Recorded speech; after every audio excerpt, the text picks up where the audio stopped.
Buenas tardes. Bueno, vamos a retomar el ritmo de las exposiciones anteriores. Empezamos hablando del tema de la transformación de los valores en precios, porque es lo que más interesa a todos saber en economía. Se ha dicho demasiado que la economía no tiene carácter de ciencia, pero en este tema podemos encontrar muchos elementos que nos pueden convencer de que si no tiene carácter de ciencia no es posible sacar conclusiones convincentes o plausibles o verosímiles. Y en este caso hemos hablado hasta aquí del desarrollo del sistema capitalista de producción y hemos insistido en que la expansión del mercado pues es una manifestación clara, elocuente, de que ya tenemos sistema capitalista. Porque es así, porque está fundado en la propiedad privada de los medios de producción.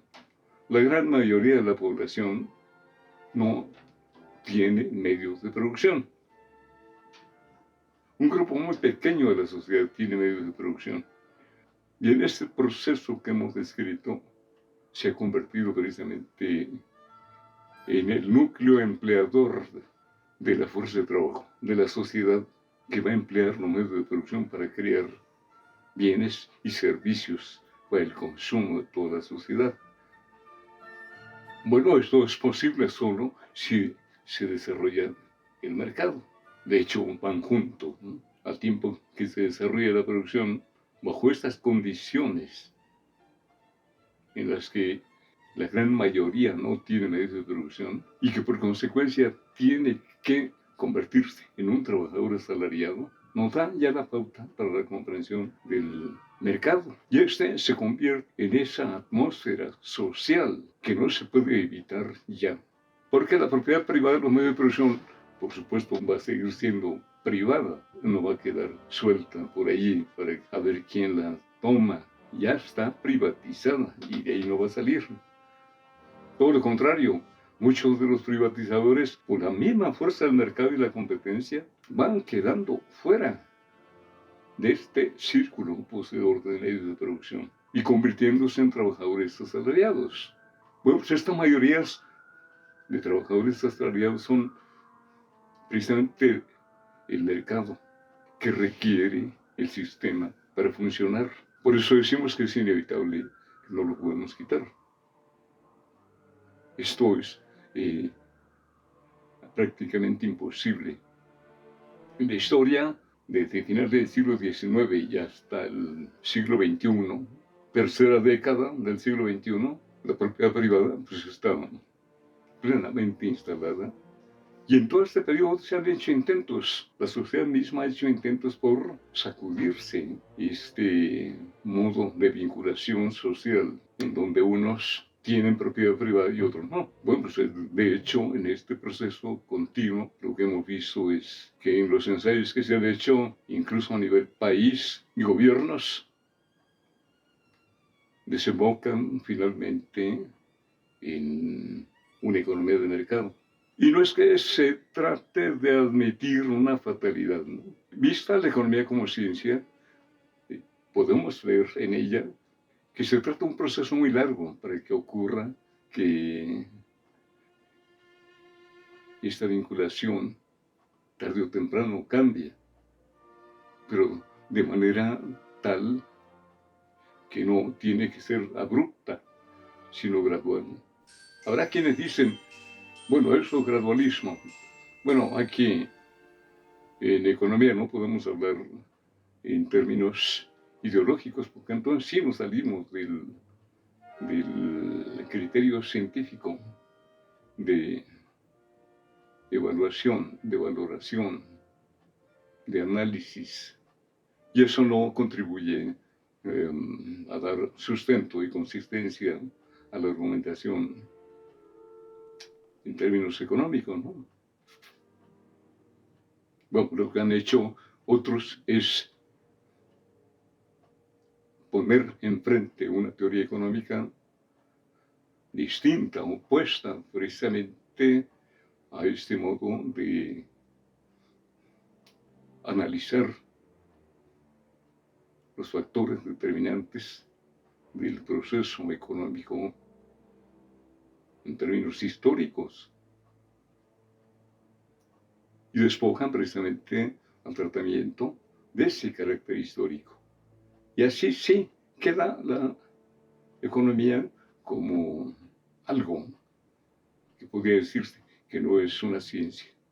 Pero resulta que este criterio de pensar que la economía es una ciencia proviene precisamente de la experimentación y hasta se compara con la experimentación científica que se hace en materias distintas como la física, la química, la biología, sin tener en consideración que esta experimentación es fundamentalmente individual. Y en la economía no podemos hacer experimentación desde el punto de vista individual. Hay una diferencia importante entonces, quiere decir que para poder dar sentido a la ley económica del sistema que es histórico, hay que ubicarse en el proceso histórico. Igual que ocurre con la filosofía, por ejemplo. Pues, no podemos saber filosofía si no hacemos un recorrido desde los primeros tiempos y hasta nuestros días. Y en este caso vamos a manejar muchas categorías que se van perfeccionando o se van abandonando según sea el desenvolvimiento del propio discurso filosófico, ¿no? Que depende de condiciones históricas para instalarse como escuela o como postura de pensamiento firme. En los dos casos estamos hablando de humanística, tanto en filosofía como en economía. Y estamos hablando de humanística, estamos hablando de la totalidad de la realidad social. Y allí no podemos ir a hacer experimentación en el laboratorio, sino en los eventos que van ocurriendo gradualmente, a lo largo del tiempo. Cuando hablamos de la conversión de valores en precios, está oculto en este concepto y es lo que se tiene que descubrir, el hecho de que hay diferencias allí en el mercado. La competencia misma establece diferencias en los procesos productivos, con distintas composiciones orgánicas del capital, o sea, distintas composiciones orgánicas de la estructura y funcionamiento de la empresa, de cada una de las empresas que participan en el concurso de la producción, aunque sean del mismo giro de actividad, con los mismos niveles tecnológicos y equipamiento, siempre existen diferencias de productividad entre unas y otras. Y estas diferencias son las que hacen que haya diferencias entre valores y precios. Pero si hacemos un ponderado del valor creado global total y lo comparamos con los precios a los cuales se venden en el mercado de los productos, tenemos una equivalencia del valor, la suma de los distintos valores de las mercancías de todas las empresas del sistema, con la suma de los precios de todas las mercancías de todas las empresas del sistema. Lo que nos queda es que hay diferencias, pues, en productividad. Y entonces lo que sigue, una vez convencidos o enterados de que esto se presenta en la realidad, no es un supuesto teórico, sino que se presenta efectivamente en la realidad, lo podemos ver aquí, sí, experimentar la comparación de unas empresas respecto de otras. Y podemos comprobar que con tecnologías equivalentes podemos tener composiciones de integración y funcionamiento de la operación de estas empresas que son diferentes. Y esto va a dar diferencias en los valores que producen cada una.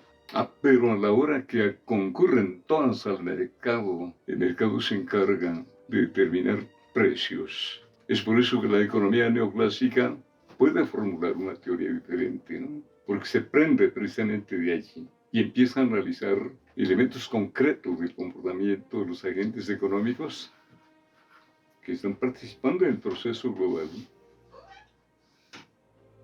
Y se prende esta teoría precisamente de conceptos como oferta, demanda, preferencias por del consumidor, oportunidad del empleador o del emprendedor, características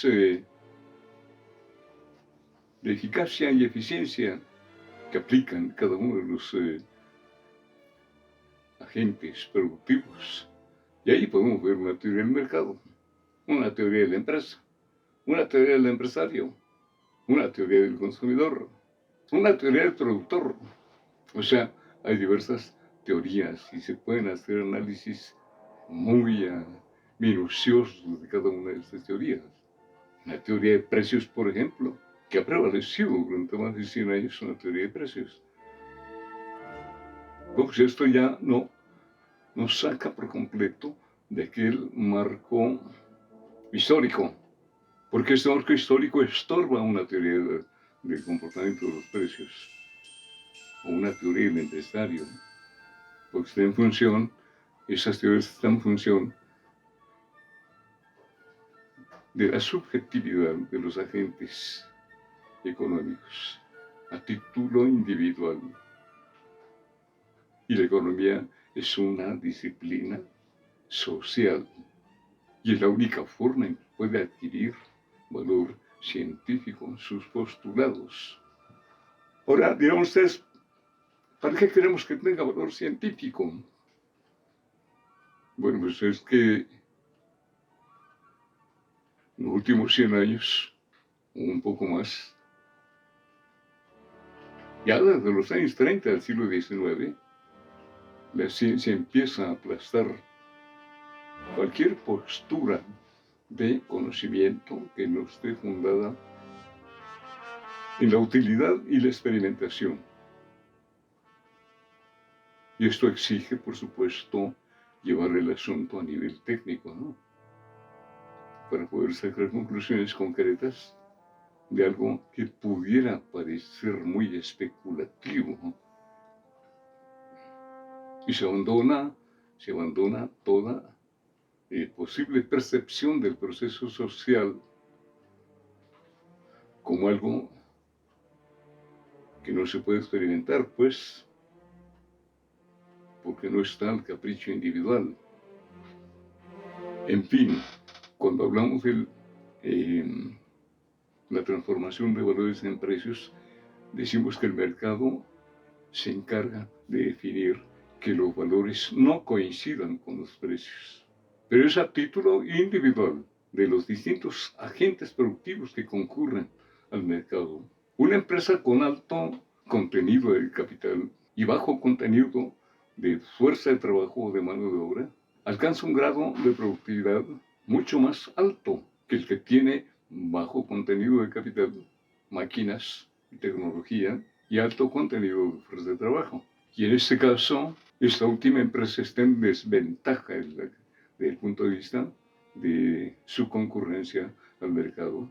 Y la que tiene bajo contenido de fuerza de trabajo tiene altísima ventaja. Porque buena parte del excedente creado por la empresa de bajo contenido de capital crea ese excedente, lo absorbe la empresa que produce con alto contenido de capital, porque así lo determina el mercado y allí ya no es cuestión de quién es más listo y quién es menos listo.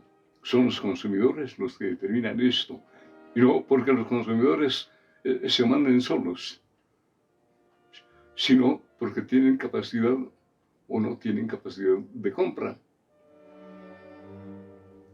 Esta capacidad de compra es fundamentalmente lo que determina si optan por un producto o por otro. Ya más allá intervienen otros aspectos de preferencia,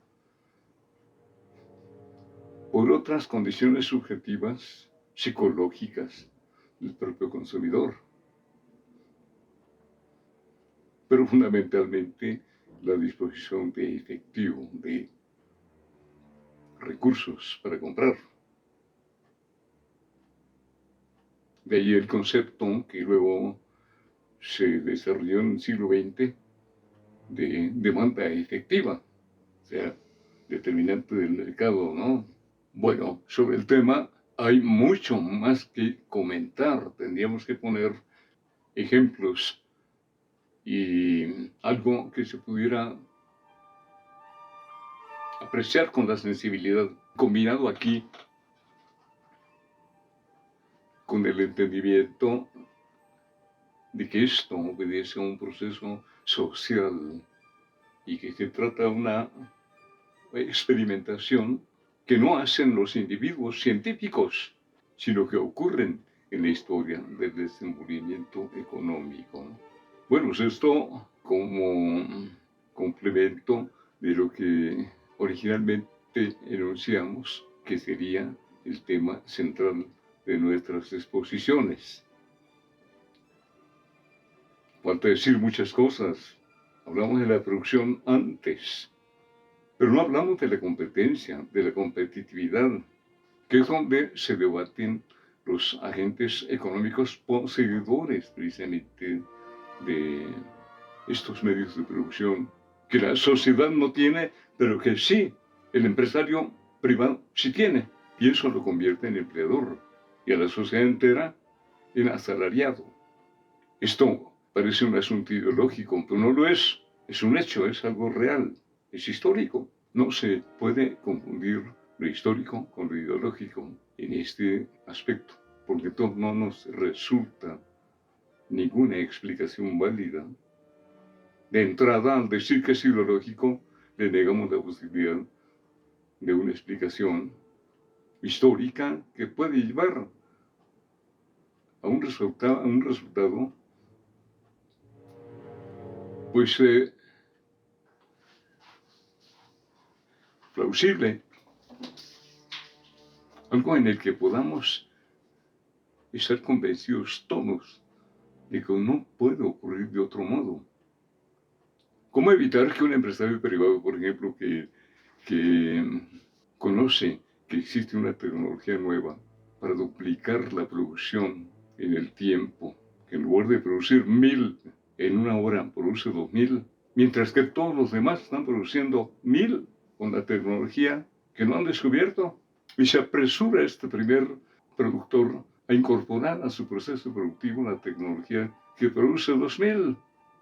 Imagínense ustedes lo que ocurre con el valor individual de cada producto, de cada unidad de producto que produce este empresario. Se va a la mitad el costo. Entonces tiene un margen muy amplio para competir en precios ahí en el mercado. Y empieza aquí a generar distorsiones muy severas en todo el aparato de producción y circulación de mercancías. Aquí surge el proceso de concentración del capital. Como es correcto quizá agregar que se trata de un proceso de concentración de los agregados fundamentales de la economía, como el empleo, como el crédito, como el mercado. Se apropia de un segmento mayor de mercado y puede determinar el precio en el mercado. Los que vendían un precio determinado tienen que bajar esos precios.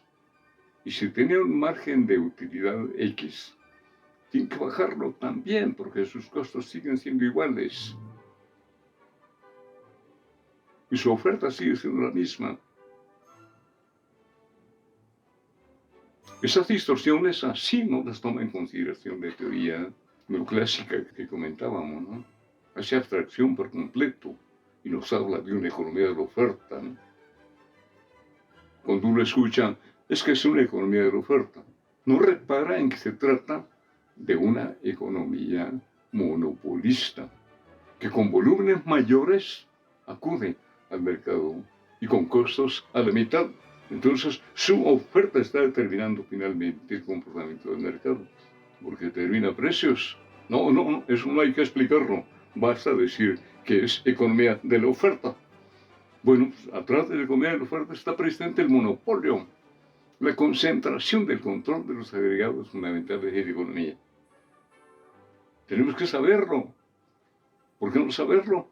Si es precisamente lo que ha provocado las crisis del sistema desde hace ya siglo y medio, y lo sigue provocando en este preciso momento, en 2024, ¿no? Que hay enfrente de la economía de la oferta, pues una economía de la demanda, ¿no? Diríamos así. Si es así, es precisamente el consumidor quien va a determinar. Pues sí, eso era antes, ¿no? Cuando no existía esta concentración del control de los agregados fundamentales de la economía. ¿Cómo ha sido posible esto? Podríamos analizar el asunto desde el final del siglo XIX, haciendo referencia a la tecnología